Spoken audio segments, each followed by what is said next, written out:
Make your headlines this Tuesday, September 2nd. A tourism and hospitality open house aimed at Caymanians has been announced. Little Cayman's Health Center adjusts its hours temporarily, and teenager Ryan Thompson breaks new ground in cycling.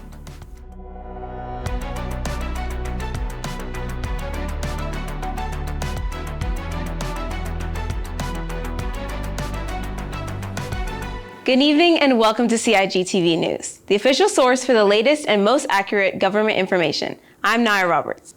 In keeping with getting more Caymanians into work, the Ministry of Caymanian Employment and Immigration has announced a tourism and hospitality open house on Tuesday, the 9th of September. Taking place at the Grand Cayman Marriott from 9 in the morning until 3 in the afternoon, all participants will be offered valuable insight into the diverse career opportunities within the tourism and hospitality sector. One highlight of the 6-hour event will be the orientation session, led by the Cayman Islands Tourism Association, which will focus on career paths and progression opportunities within the industry. Following this, an open forum will provide Caymanian job seekers the chance to speak directly with employers who are actively recruiting. It's recommended that those seeking employment should dress appropriately and bring their resume. The Minister for Cayman Employment and Immigration, the Honorable Michael Miles, spoke with CIG about the event. The goal of this is not to talk about jobs, but let's talk about careers. So a major aspect of this is talking and discussing with young people about the job beyond the job.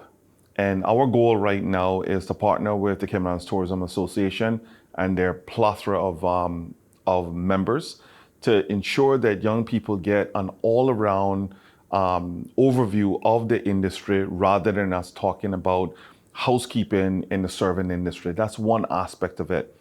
Another aspect of it is talking about where you can go in the industry, not just about staying in the Cayman Islands, but within the tourism industry, it connects to the entire world. Minister Miles then commented on his hopes for the open house as a whole. We want to start to move away of immigration becoming the main focus, and we want to start to make sure that our people are employed. The one thing that we haven't built in the last decade is our people. And the one thing that we are going to be building in the next 4 years under my ministry is ensure that our people are not just employable, but our people are also moving up in the ranks of any industry across our country and certainly the world. The open house is available to Caymanians, permanent residents with the right to work, Caymanian status holders, as well as residency and employment rights certificate holders. The ministry has allocated space for 450 Caymanian job seekers to participate, with those eligible strongly encouraged to register by scanning the QR code you see on screen or heading to the SurveyMonkey link found in the description of this video. Alternatively, the link can be found on gov.ky/noticeboard. The Health Services Authority has confirmed that temporary adjustment hours have been put in place at the Little Cayman Health Center. The updated operating hours will run from the 2nd of September to the 12th of September. The new times are as follows: Monday and Fridays, 9 a.m. to 1 p.m., Tuesdays and Thursdays, 1 p.m. to 5 p.m., Wednesdays, 9 a.m. to 2:30 p.m., and finally, the Little Cayman Health Center will be closed on weekends and public holidays. The reason for the temporary time shift was attributed to the staff schedules. In case of any emergencies, please contact 345-916-5395. Now for today's sports news. 15-year-old Ryan Thompson has made cycling history at the Caribbean Cycling Union Junior Championships in Barbados by placing second in the juvenile individual time trial.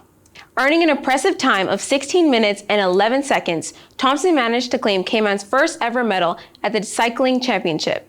He trailed the winner in the 7-mile race by only 10 seconds, showing how close the competition was. Thompson spoke to CIG TV regarding the achievement and what's next for the teenager. It feels good winning my first medal at the Caribbean Championships, as well as it's my first international race, and I just want to thank all my family, friends, and my coach and Cayman Cycling. It was a great experience. And my next goal is Junior Pan Ams, and I think I just need to keep on training to get there. It's a high level, but I think it's achievable. Cayman Cycling stated that the performance is one that will be remembered for years to come, with Thompson showing grit, speed, and determination, proving that Cayman riders belong on the regional stage. It's now time for our weather forecast. Winds and seas continue to decrease as high pressure weakens across the region. A stationary front remains positioned over southern Florida. Radar shows scattered showers near the Cayman area, tracking west-southwest. Tonight we can expect mainly clear skies with a 30% chance of showers. Overnight lows will drop to around 80 degrees. Winds remain light and variable, with seas staying smooth at less than 2 feet. Come tomorrow, we'll see mainly sunny conditions with some partly cloudy periods developing. There's a 20% chance of afternoon showers. Meanwhile, similar conditions will persist through Thursday evening. After that, we're tracking increased moisture from the Central Caribbean, along with an upper level trough that will bring higher chances of clouds and shower activity in the region. For local weather updates, be sure to visit the Cayman Islands National Weather Service website, weather.gov.ky, and follow their Facebook page for the most reliable coverage. For local weather updates, be sure to visit the Cayman Islands National Weather Service website, weather.gov.ky, and follow their Facebook page for the most reliable coverage.